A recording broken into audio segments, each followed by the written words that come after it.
So in the wake of the Labour Party essentially telling their entire voter base that they don't want their votes and they want them to go away forever, whilst they do things that really piss these people off, like cutting welfare for the disabled, the winter fuel allowance, attacking the concept of the welfare state, being very, very nasty to minorities and trans people and migrants, So not just on economic policy, but on social policy as well. A lot of the progressive base of the Labour Party is deserting them, and they are looking other places. Now, I'm a Green Party member, and I would always recommend people joining the Green Party as an alternative for Labour. There are people who are looking at independent socialist candidates. There are independent candidates who are broadly more progressive, even if they might not be socialist themselves, like people in Leicester South, Shocker Adam, or you've got Iqbal Mohammed and Ayub Khan in Birmingham seats. So there are plenty of other options that left-leaning voters can move to, whether or not they care about social, economic, or geopolitical issues. One of the options that I've seen a lot of people talk about, especially amongst young people on TikTok and places like that, is the potential of moving to the Liberal Democrats as an alternative to the Labour Party. They believe, wrongly of course, that the Liberal Democrats are a progressive party, when of course the chief word in the Liberal Democratic Party prospectus for government is the word liberal. They're not socialist, they're not even social democratic, they're a liberal party, and liberal means capitalist, and liberal is a centre-right ideology based upon free markets, privatisation,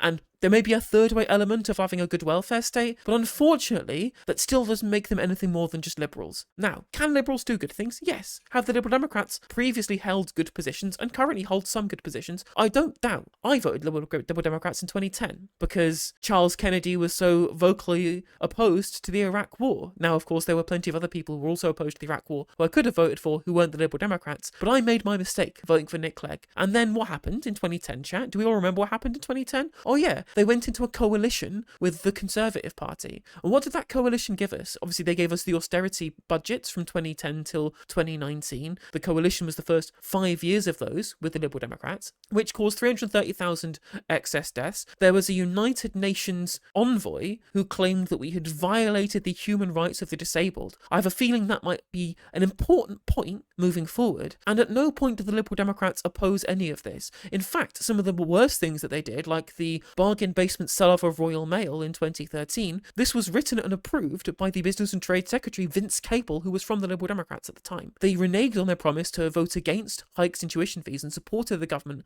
at the time. They happily were there to be able to support them in things like Libya and Syria. They weren't the internationalist party, the progressive party on the economy that I thought that they were in 2010 when I voted against the Labour Party, purely out of my own political ignorance and my anger at student fees. And that was a stupid vote in retrospect, because the Liberal Democrats got into government and they didn't behave like the progressive, they didn't behave like the alternative that we'd been sold. They were liberals, they were liberal capitalists, they were centre-right liberals in government. In fact, things got so low in terms of how low the Liberal Democrats stooped to maintain the coalition, again, which they essentially sold their soul for deliberately to try and get an alternative vote referendum that they then lost, was that on an eve of conference trade, they said that they would acquiesce to even more punitive welfare cuts if the government would impose a 5p charge on plastic bags. The welfare cuts was found to not be legal for the government to do, so they did get the bag charge for free. But given that they were willing to give up something that was technically illegal at the time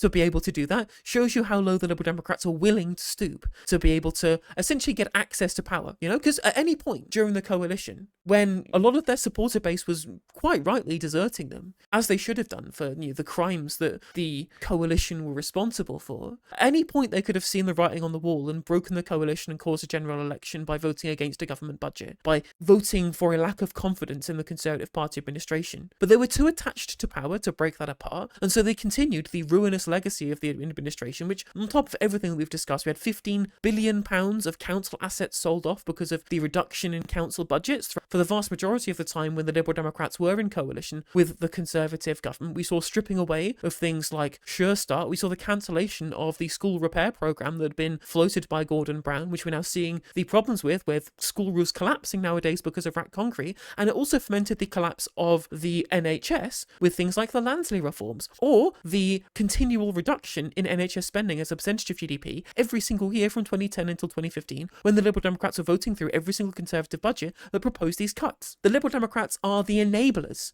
of the worst government government in living memory. You cannot forgive all of the things that were done during the coalition government. You can't forgive them at all. Not just because the things themselves were bad, because it's true that they were, and not just because the Liberal Democrats had a choice whether or not they acquiesced to them, and then they did, but you can't forgive it because the long-term consequences might be irreconcilable. The damage to the British economy because of the failed policies of austerity are potentially irreparable. Kids are growing up 2 inches shorter. We have stunted growth in our children because of the cuts the Liberal Democrats acquiesced to when they were in government with the Conservative Party. And as has been pointed out in chat, they still didn't admit that they did the wrong thing. Christine Jardine was on Pod Save the UK. She's a current front bencher for the Liberal Democrats. And she was saying, oh, well, we had to do the austerity because there was a note in the Treasury that said there was no money left. When we went into the general election in 2010, the country was in a mess financially. I would push back very, very strongly on that, Christine. I don't think austerity... Liam Burns' note. Liam Burns' note in the Treasury that there was no money left. Just borrowing lines from Greg Hands and David Cameron about the necessity of austerity based upon bunk economics that wasn't correct in the slightest. Now, the most common response that I hear to this is people will say, well, that was in the past, they've changed. Have they really changed? How do you know that they've changed? Given that you basically couldn't trust a single word of what Nick Clegg said in 2010. And given that basically every single position they take now seems opportunistic against whichever government is in charge, and their campaigning strategy in individual seats is based upon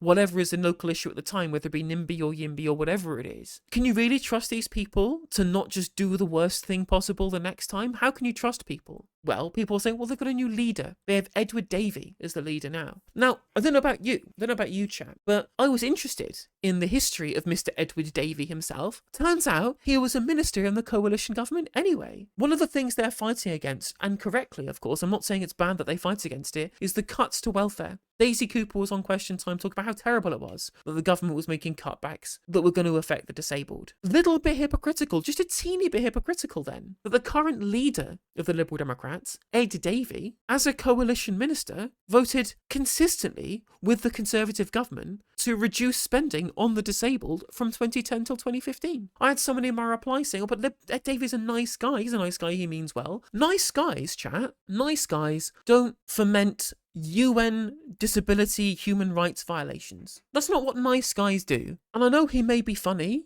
Oh, Keir Starmer 1v1 me on FIFA on TikTok. Yeah, but doing funny TikToks does not political acumen make. Donald Trump's funny, and he's a harbinger of the end of the fucking international order, you know? And not in a good way. And whilst discussing the people is one thing, what about the policy? What about the policies that the Liberal Democrats support and or oppose at the moment? Well, unfortunately, those positions, they're not very progressive either. They may oppose things like disability cuts and the winter fuel allowance, which is fine and all well and good and something that I agree with them on. There's plenty to disagree with. Let's take a look at some highlights, shall we? So first of all, let's discuss the quote-unquote family farm tax. Now, the Liberal Democrats are very opposed to the family farm tax, which is funny because there is no such thing as a family farm tax. This is a nonsense. This is made up. There is no family farm tax. What there is a thing called agricultural property relief, which is not a tax. That is a discount. That is a tax relief that previously people who had agricultural property received to the tune of 100%. So you know how Jeremy Clarkson is derided for using farmland as a tax dodge? Well, what agricultural property relief does, it gives you 100% relief on inheritance tax paid upon agricultural property. And what they're describing as a family farm tax is the current government, the one that I dislike,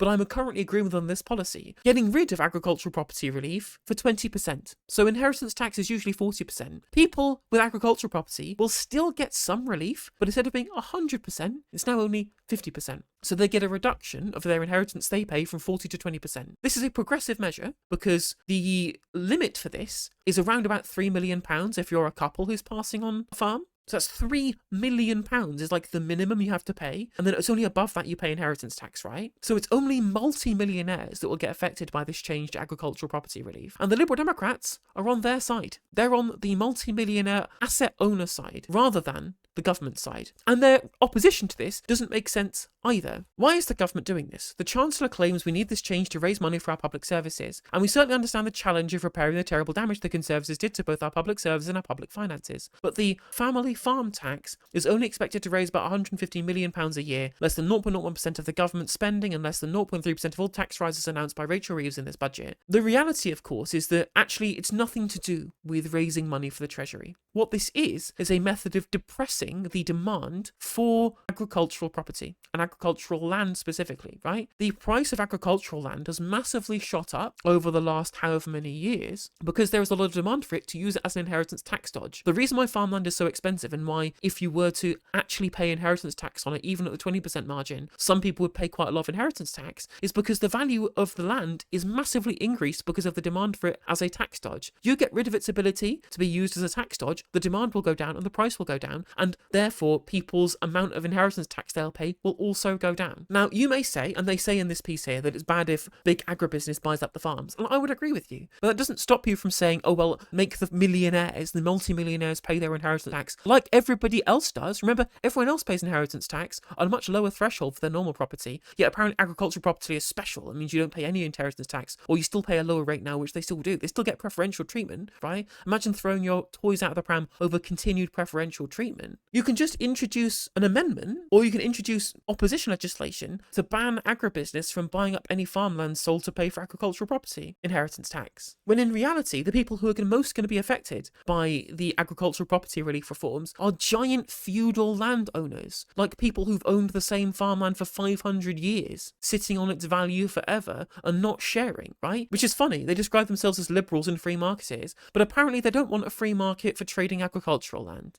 I wonder why. I wonder why that they care about the interests of incredibly wealthy asset owners. Let's look at who votes Liberal Democrat, shall we? So here's a breakdown of voting by income bracket at the last general election. Do you want to have a look at which demographic in terms of their household income voted the most for the Liberal Democrats? Oh, look, it's the richest. In fact, the richer you are, the more likely you are to vote Liberal Democrat. They're a party of the bourgeois, of the nouveau riche. They are not a party of working people. They're not a party of normal people. They're a party of wealthy middle class people. Whereas if you look at the Green Party, the richer you are, the less likely you are to vote for the Green Party, which shows that they are the ones who actually have the interests of the working class in their hearts and not the Liberal Democrats, because they're not progressive. And you know they're not progressive, and you know they care about the interests of the rich, because they also oppose the wealth tax. That's an important thing that people are talking about. Tax wealth, not work. Gary Stevenson's been talking about it. It's Green Party policy. I've been advocating for a wealth tax for a very, very long time. Here is Daisy Cooper confirming that she doesn't support a wealth tax on Question Time earlier this year.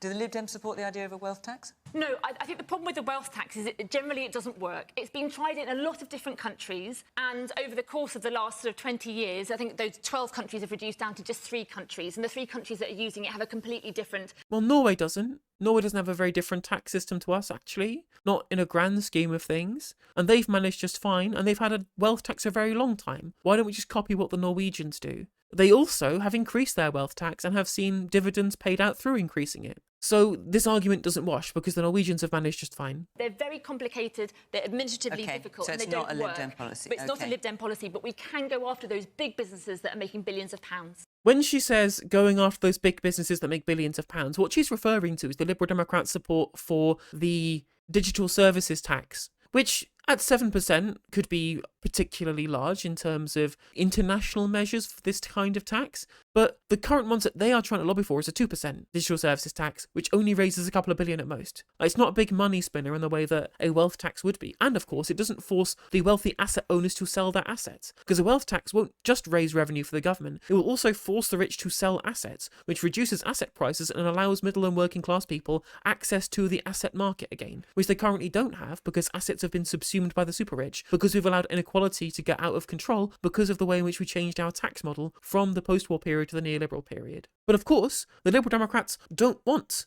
asset owners to sell their assets because they get voted for by asset owners, just ones with a social conscience, right? The problem with the wealth tax is that a massive amount of the UK's wealth is held in land and property, so the same arguments about the family farm tax would apply to a wealth tax. And of course, that is the real reason why the Liberal Democrats oppose it. It's not because they don't like the idea of funding the NHS, for example. It's because their voter base of people who have a lot of assets wouldn't want to vote for those assets, i.e. property and land, to get taxed. Homeowners in the southwest, which is predominantly where the Liberal Democrats get their votes from, would not like it if they decided to tax incredibly large asset portfolios, which happens when you are living in the southwest and you're in multiple properties, which lots of people do in the southwest. Property ownership is pretty high in the southwest of this country. And those aren't the only tax policies that the Liberal Democrats aren't progressive on. This is a vote on an Opposition Day motion to oppose the imposition of VAT on private school fees. And it shows you which parties voted which way in these bar charts right here. Would you look to see who voted with the Conservative opposition against the idea of taxing private schools? Oh, look, it's the Liberal Democrats. Because again, they get voted for by upper middle class people who earn a lot of money, and they send their kids to private school. And woe betide the Liberal Democrats if they support the idea of Tarquin and Ophelia having to go to school with the plebs. Because again, like, the Liberal Democrats are liberal and they're not big spenders, they're not progressive spenders on the economy. As Ben Sharp has pointed out with this hilarious quote from Ed Davey in the 2019 election, just look at the contrast with the other two parties. The spending competition between the Brexit parties, Labour and Conservative, has made Santa Claus seem like Scrooge. So he's attacking both Corbyn and Boris Johnson for wanting to spend too much money. He is still pro-austerity, even in 2019, when there was basically no electoral base for it anymore because both Tory and Labour were supportive of public spending. And you'll notice, on this particular vote here on VAT on private schools, look who's that, voting with Labour to oppose the motion that opposes VAT on private schools. Look, it's the Green Party and the SDLP. Look at that. And Plaid Cymru, the actual progressive parties in Parliament, voting to keep VAT on private school fees. In fact, even then in the 2019 election, as has been pointed out again, the Liberal Democrats are planning on running a 1% surplus on current spending. Remember that there was a structural deficit every year under Boris Johnson, and it's good that there was, because it means we got record investment into the NHS. It shouldn't have had to be enforced by having a left-wing opposition, you know? But the fact that Liberal Democrats were to the right of Boris Johnson on the economy shows you just how untrustworthy and how flimsy their claims of being progressive really are. Maybe tax policy isn't everything. And you want to look at another progressive sector of the economy, like what's happening with workers' rights. And what's happening with workers' rights is an important thing. So let's have a look at the Employment Rights Bill, the second reading. Oh, and if we go to the abstentions, will you look at that? All 72 Liberal Democrat MPs abstained on the Employment Rights Bill, the one that would not do enough, but at least do something to redress the gap between labour and capital in our economy. So they're not even that progressive when it comes to the bargaining for workers, and in fact they oppose trade unions having the ability to fund political parties. They truly are liberal in the capital L sense of the word. And if anything should tell you that Ed Davey is not progressive, he's not left-wing, he's at the very most a centrist liberal and not a progressive, is that Ed Davey was vocally opposed to Jeremy Corbyn. So if you're out there, somebody who enjoyed Jeremy Corbyn as leader of the Labour Party, who supported Labour during that period, who wants an alternative that is like what you had before Keir Starmer destroyed the Labour Party, the Liberal Democrats aren't for you. They're not for me. Why vote Liberal Democrat? Why support them? They're not progressive, they're not left-wing, they're just centrist liberals. If you want a real progressive party that actually supports wealth taxes and workers' rights and fair taxation and a better economy for the many, not the few, what you have to do is support the Green Party. And if you think they're not left-wing enough, sure, I also agree they're not left-wing enough. But there is a faction called Greens Organised that you can join. It's free to join. We're campaigning, we're doing strategy online, we're trying to get people involved through digital communications. You should get involved and help us out, because we are trying to get left-wing politics, community-based politics, working-class politics back into mainstream politics again in this country. You will not get that from the Lib Dems. You can get that from the Greens.